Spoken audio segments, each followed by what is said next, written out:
Hello, good afternoon. I can now say that it's 12 o'clock Eastern. I'll just give it one more minute as folks trickle in, but welcome, welcome.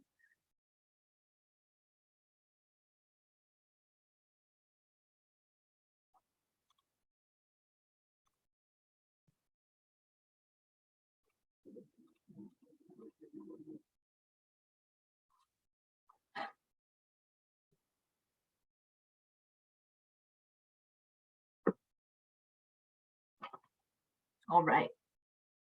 And I think that we are at a static number of participants for what I can see on Zoom. So I'm going to go ahead and get started. So thank you everyone for joining this lovely Friday fall afternoon. Know that it's a hectic time for everyone with the long weekend and the upcoming Thanksgiving holiday. So really, really grateful to have so many folks here. My name is Kathryn Downs, and I'm the Policy Director at the Massachusetts Executive Office of Elder Affairs. We are the state unit on aging, and we administer many different programs and services through our wonderful network of the Councils on Aging and the 24 Aging Services Access Points, which I'll get to in just a few minutes. So today is the first in a two-part series of our Caring for the Caregiver webinar series that's really focused on communication between family members. And so today's session is focused on our communication with other family members to hopefully share some more of the caregiving responsibilities that we experience in our day-to-day lives. We're also going to be hosting another webinar on Thursday, December 15th, that will focus on communication techniques and communicating with our loved ones or our care recipients. So I encourage you to really come back in December. So I wanted to share just a brief background about this series for folks who might be new. So our Caring for the Caregiver webinar series launched in collaboration with the Massachusetts Technology Collaborative in early 2021. And the purpose of the series is really to provide tips, tricks, advice, like very practical information to folks who are in a caregiving situation with a loved one. And the series aims to bring together caregivers to learn more about different topics of interest. So that's why earlier we said that this one and the next one focus on kind of family communication and family dynamics. And each one, as if you look at our recordings, which we'll post a little bit later, you'll see they focus on different themes. So for those who might be repeat visitors to our webinar series since we started this last year, wanted to let you know that we really appreciated your insight and your feedback through the survey that we administered over the summer. And so we heard a couple of things that we're responding to in this version of the webinar series. So first, we wanted, or you wanted, these webinars to be more interactive. So we wanted to let you know that we have now opened the chat. And if you feel comfortable and if you want to engage in that capacity, please feel free to engage in the chat, or continue to feel free to send questions through the Q&A button at the bottom of your screen. If you submit through the Q&A, note that your question will be addressed anonymously. But if you submit through the chat, obviously your name as it appears on your title screen will show up next to your questions or your comments. Secondly, we know how busy you are just in day-to-day life and definitely being a caregiver. So we are shortening these webinars from an hour to 30 minutes to give you the best of what our caregiver specialists have to offer in really bite-sized, practical information. And so with that, I wanted to get into today's agenda. So we have three incredible speakers for you today to talk about this interesting topic of family communication. We have three different caregiver specialists from the caregiver programs within the ASAP network. So ASAP stands for Aging Services Access Point. Like I said before, there are 24 of these regional nonprofit associations throughout the Commonwealth. They serve every city and town throughout the state.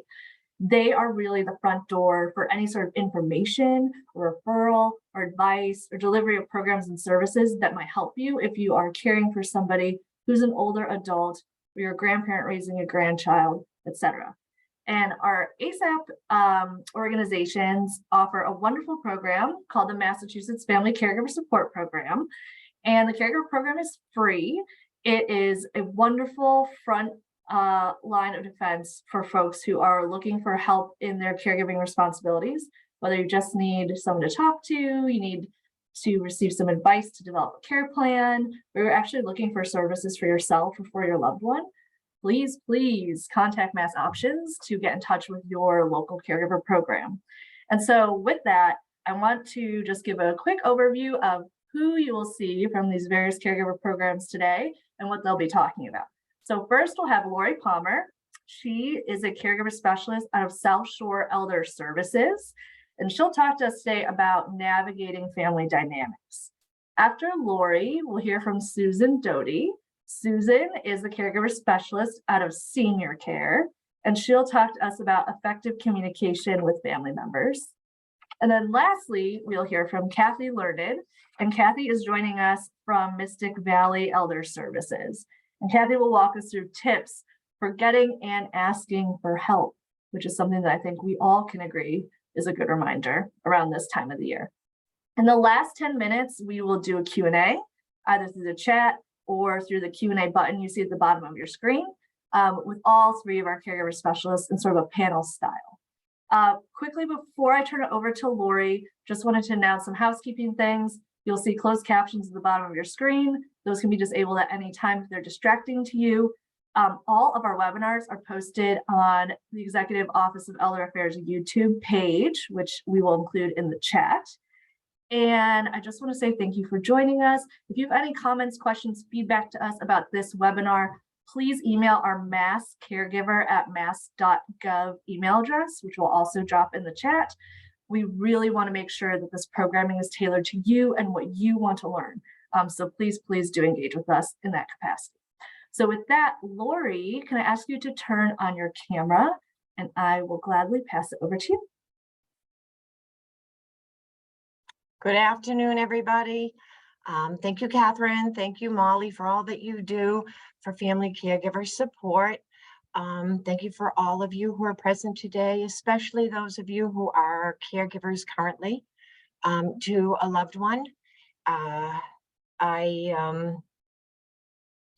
wish you a very wonderful, happy November Caregiving Month, and hope that you gain a lot of insights and understanding, not only this month, but throughout the year, from all the supports offered to help you in your caregiving journey.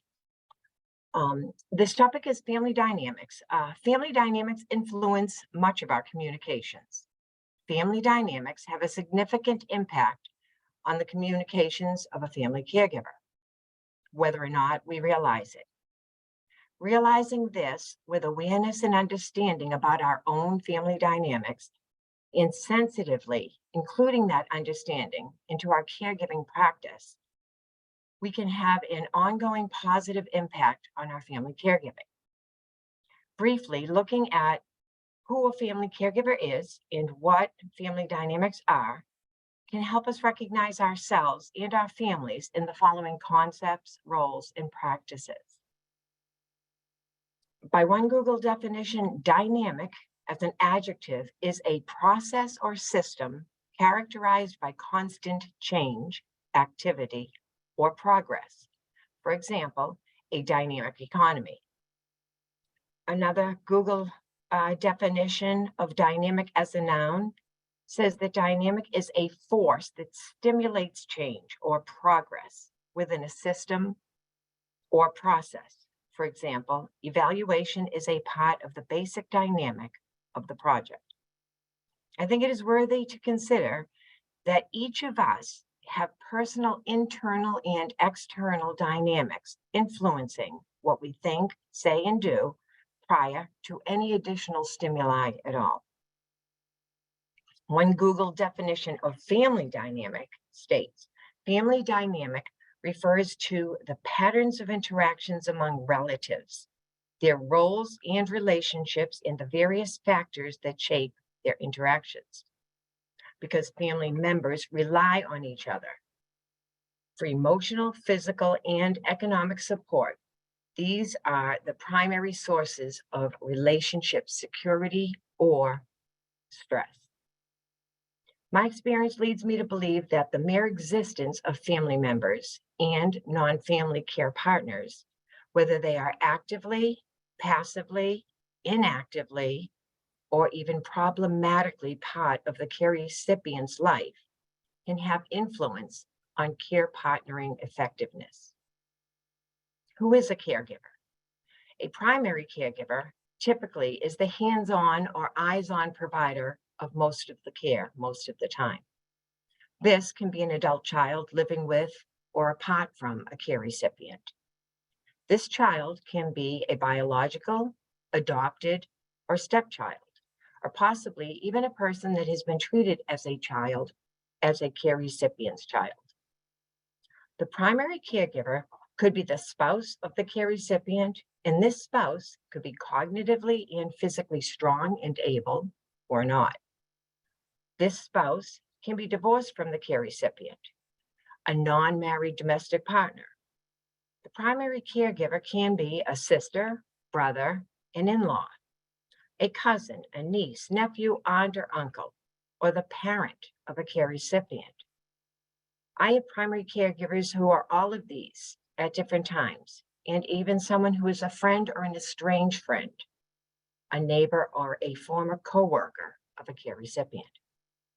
Each of these roles bring varied dynamics to the care partnering team. Care partners can be managing care partners, meaning they usually handle the organizational tasks of the care recipient's needs and supports. And they can be any one of the other relationships we mentioned above, and each bringing varied dynamics, again, to the care partnering team. Additional persons that are part of the care recipient's life can have any of the relationships above also, and therefore bring more dynamics to the team. What are family dynamics? Building on one definition, I have categorized two perspectives of viewing family dynamics: family structure and style. Family structure refers to the composition, such as a traditional family structure may still be considered by some to be two persons or two parents of a biological child or children. However, family structures have and continue to grow. The family structure can include many of the variations identified in the family caregiver and more, all in various combinations. Within the structure, we have the ever popular birth order and its influence on family dynamics. Family style, loosely termed, can be the style of a family that a family has adopted. And this can come from heritage, culture, setting of birth, early childhood, learned perspectives and behaviors, as well as financial, educational, medical, physical, intellectual, psychological, and social influences of each member. And this actually is an incomplete list. Each has a dynamic to add. Some influences of a dynamic include perceptions and practices regarding authority, order, control, and regulation. Other dynamics include perceptions and practices regarding religion, spirituality, gender, and age. Some of these influence the tone, tempo, and touch of communications. Others influence extroverted, confident, and even bossy, maybe bullying behavior or tendencies, while others may foster introverted, fearful, and even resentful or angry personality traits in some individuals. All of these and many more dynamics affect communication. With deliberate openness to our own tendencies and biases, and some understanding of these and that of others, we can empathetically manage these in ways that objectively keep the care recipient as the focus of our care partnering objectives, also respecting the legal, medical, and other professional partners of your care care recipients team. Thank you very much. And I'm going to pass this along to Susan at this time.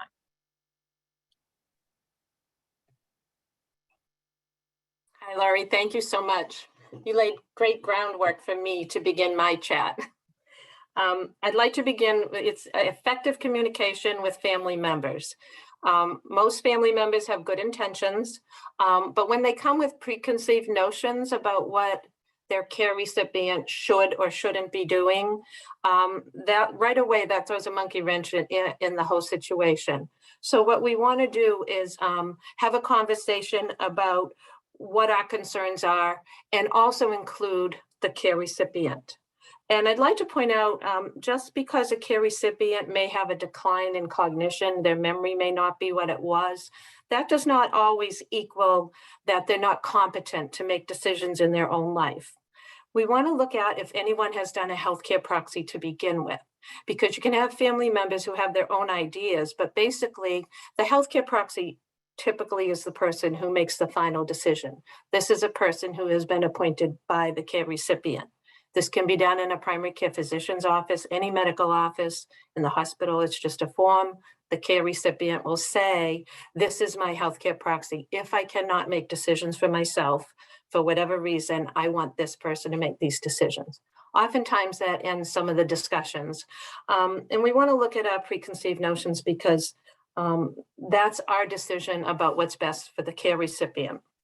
I want to share one situation that happened with my brother and I when we were caring for my dad. He had declined physically as well as cognitively. He was still fine to make his own decisions, very capable of that. He did have a little bit of memory loss from vascular type things going on with his heart. So Dad was always immaculately groomed our whole childhood. He never wore jeans or sweatpants. It was pressed pants, button-down shirt, clean shaven, short hair. As he aged, he started wearing flannel pants of one color and a flannel shirt of another color, you know, elastic waist. He didn't want to cut his hair. He didn't want to shave. He thought about bathing. He didn't want to bathe every day anymore.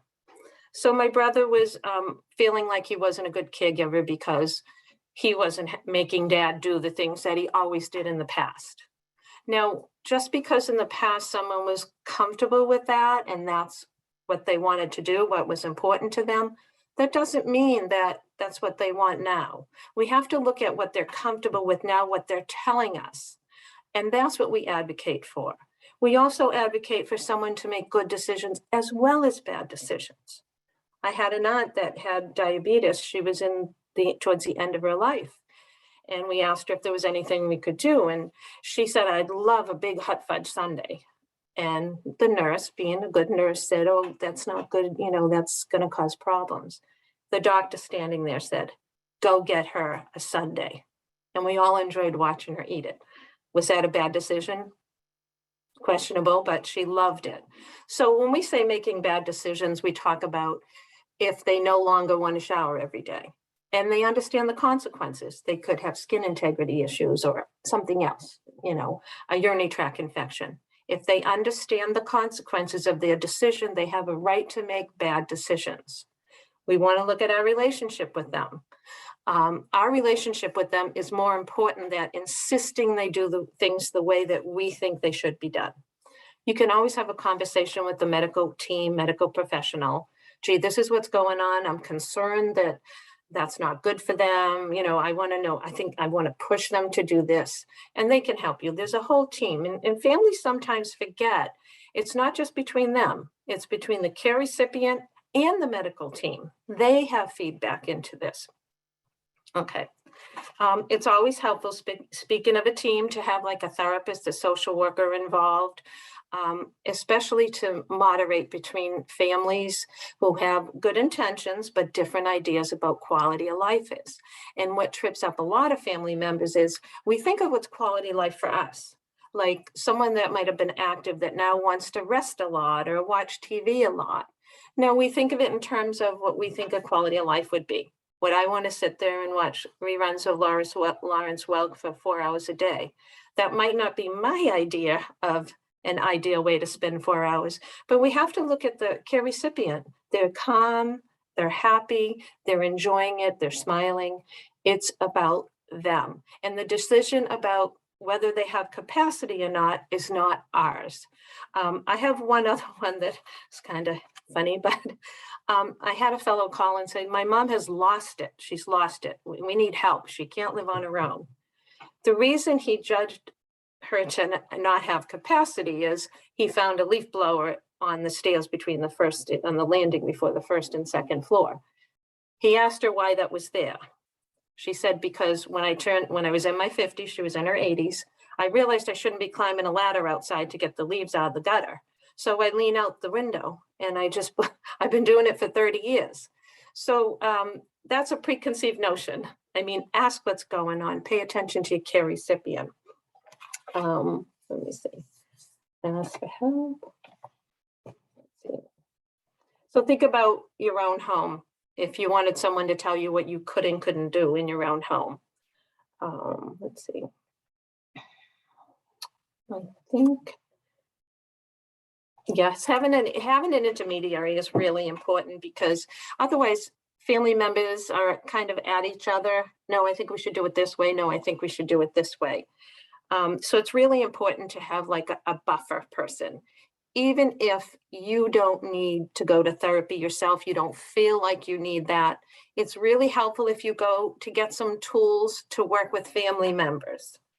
And also your primary care physician is sometimes the first line. Like if something's going on and you're concerned about their health, you're concerned about the decisions they're making, the healthcare proxy, the family member can call and say, you know, there's the one with diabetes, she's, you know, eating candy and what have you, you know, what can we do? Is there anything we can do? And, you know, we're checking blood sugars. So that's their decision. Remember, they can make bad decisions. That piece alone is going to bring some agreement among family members. And I think I could go on with more examples, but I think what we want to do is make sure that someone has a choice about what they want to do. If we can have these conversations before we may get to a point where they maybe can't make the best decisions, we want to try to have these conversations ahead of time. That's why they have the healthcare proxy. That's why they have the MOST form. These are things that, as I said earlier, you can have done in the doctor's office. You can have done, you know, any medical environment. There needs to be witnesses. So right in that environment, you have your witnesses. Also, sometimes communicating with family, which I think Kathy's going to go over. Sometimes you might want to try an email that can, you know, rather than a conversation if someone's difficult to talk with. And I think we're about ready to turn over to Kathy to go further. Just remember, like as caregivers, if you're speaking for the care recipient, oh, he wouldn't want it like this. He didn't do that in the past. You know, oh no, they wouldn't want to be like this. Well, just pay attention to what they do want. Ask them what they do want. What we want in life changes over the years, also with our care recipient. Okay, so I'd like to turn it over to Kathy, who will give you some more information on tips for getting and asking for help. Thank you, Susan. You're very welcome. All right. So yes, tips for asking for help. Understanding your personal family dynamic, where you fit into the dynamic, and how to communicate effectively are the keys to starting the conversation to ask for help. For example, are you the wife looking for help from your stepchildren? Have the children been involved all along, or is there an estrangement? Are you the husband caring for a wife and your children have busy lives and you hate to ask them for help?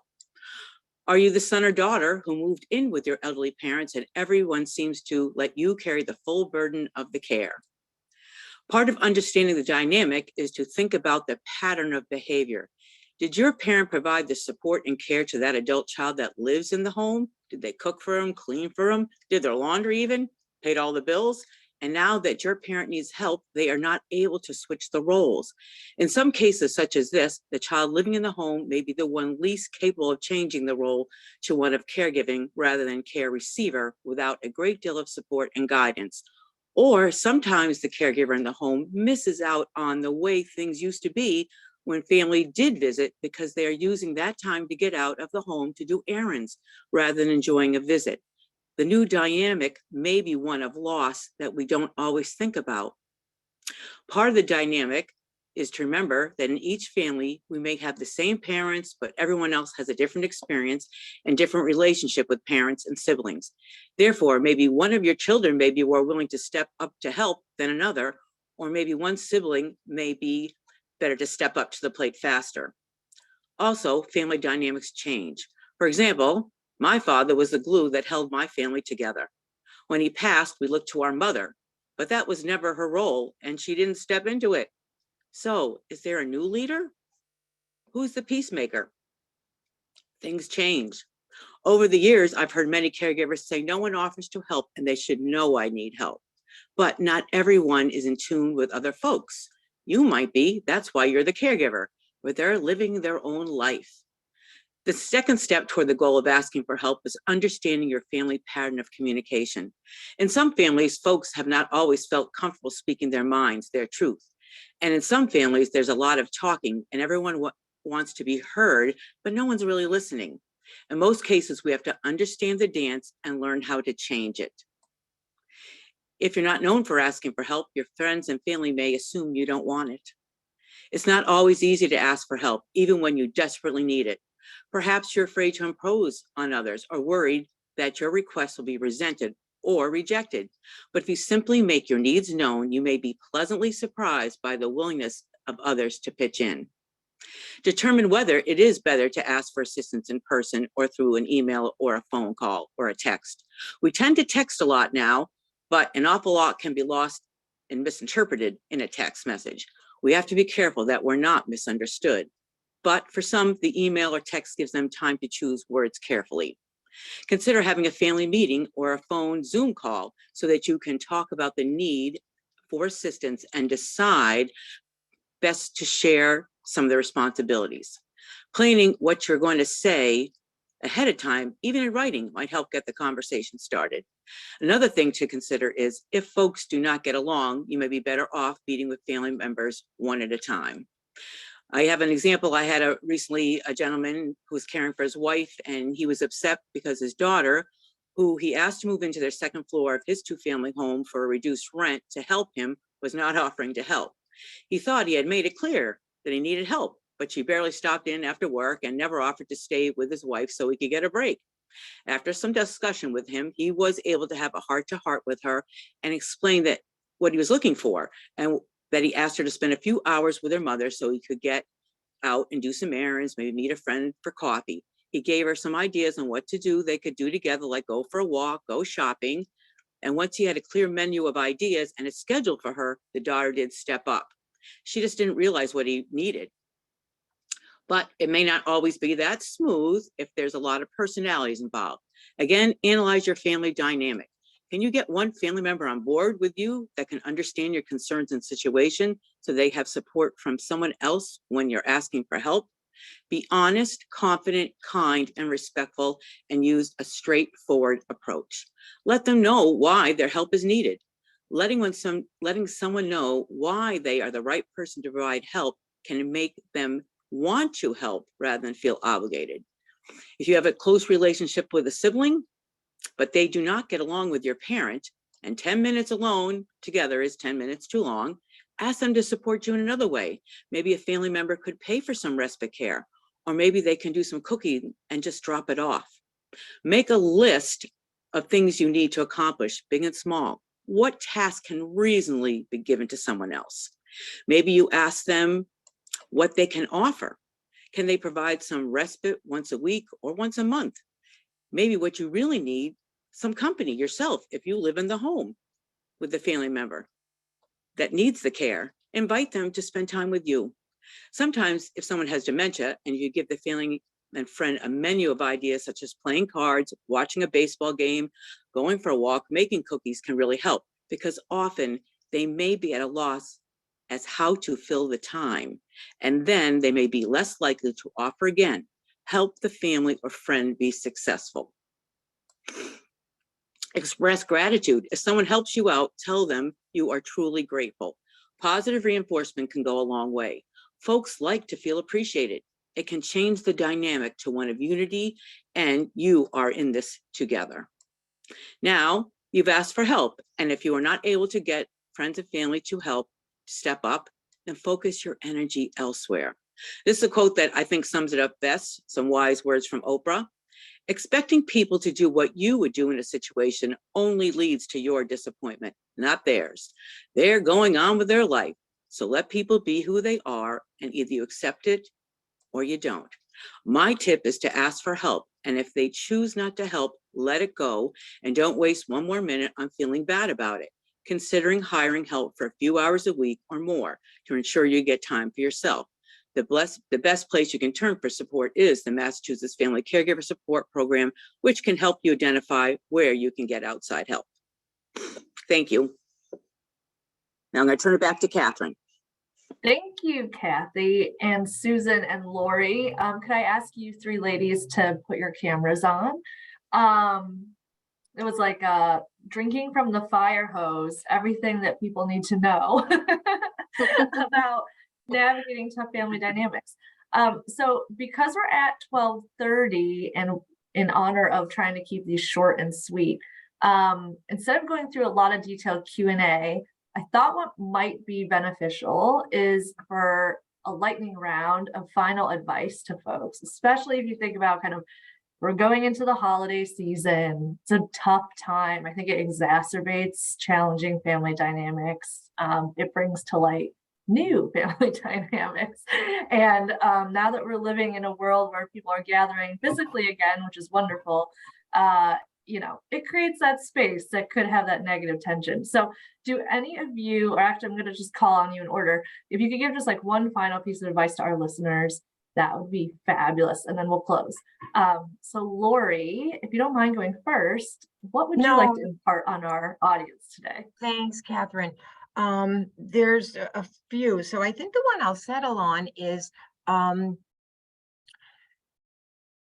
when asking for help from others, to listen to your own ways and what might be frightening people. Usually the caregiver that takes on this role is extremely good at it. Other people are very afraid they can't do it all.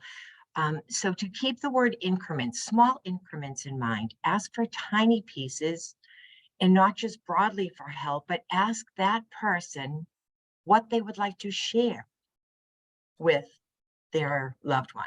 What would they like their time to be like? How would they like to be included in their loved one's life? And as a primary caregiver, know that that little step done real well will usually grow once the person giving care builds up their confidence. And so that's what I'll leave you with on that one. Thank you, Laurie.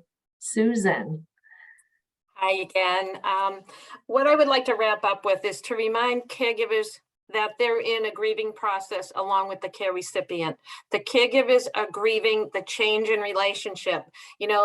Dad's not my friend so much anymore. I'm his caregiver. He's sort of like my child, and I'm the parent now. So we're grieving that relationship. We're grieving a loss before it happens because we see the decline. The care recipient is also grieving. The care recipient may not be as physically or cognitively intact, and they know this, and they're grieving this in their life. So when people are grieving, we usually equate it with someone passed away, and that's when everyone's kind and gentle with themselves and with others and more tolerant. We're grieving all through this journey, and I hope people don't, being an animal lover, I hope people don't have to grieve the loss of their beloved pet. If an elder has a cat and loves that cat, I mean, there are all kinds of studies that show the health of having a pet. If you can, if it's safe, if you can let them keep that, I mean, nobody wants to change a litter box, me included, but, if it means that it's their emotional health, their social health, try to let them keep the pet to the best of your ability, or hire someone to do it. The other thing, the last thing I want to share is, I can't tell you how many times a caregiver will come into a group and listen to other caregivers, because it's a safe place. Everybody there is talking about similar challenges, and they'll say, oh, I wish I knew about this. I felt so alone. And they'll say that, you know, they're not usually a joiner, but when they get the precious few minutes to go out with a friend or to go out with another family member when someone's with their care recipient, they don't want to be unloading and venting with them. They want to have a good time. So the caregiver groups, caregiver support specialist is there for that. And ask for help. Your privacy is totally protected, and give everything a try. You're on an exploration. What works? What doesn't work? Well, that worked last month. Maybe this will work this month. Thank you. Thank you, Susan. Thank you. And Kathy. The only thing I'd like to say, where it is going to be Thanksgiving, the people that are lucky enough to get together with their family, I just say be in the moment. The only moment you have is the moment you're in. So try to just be in the moment, and then we'll work with you on asking for help next week. Well, on that note, thank you, Laurie and Susan and Kathy, for doing this with us today. You always come with a wealth of information and treasures for our audience. So we're really grateful to have you in this virtual space. I think, Susan, you said it best. It's like leading into this time, the busy holiday season, just to be self-aware, but self-compassionate. And so I really, really hope that message is imparted on everyone here today. And so with that, I will close us out and just say thank you to everyone who joined during hopefully your lunch hour, if you're able to take, you know, the actual time to sit and eat and be present, like Kathy just advised us. Our next webinar, which I think Molly will include in the registration in the chat, will be on Thursday, December 15th. We'll continue this discussion and hopefully get a ton more tips and tricks that we can apply for our winter holiday season. And just want to say thank you. Have a great Thanksgiving. If you want to connect with your caregiver program, please don't forget, it's in the chat. The Mass Options website, the Mass Options phone number is your first place to get connected to folks like Laurie and Susan and Kathy. And it's a free resource that we really encourage people to leverage. So please, please take care of yourselves and do that one tiny thing. So thank you all. Have a great afternoon. Have a great Thanksgiving holiday. Thank you. Thank you. Take care.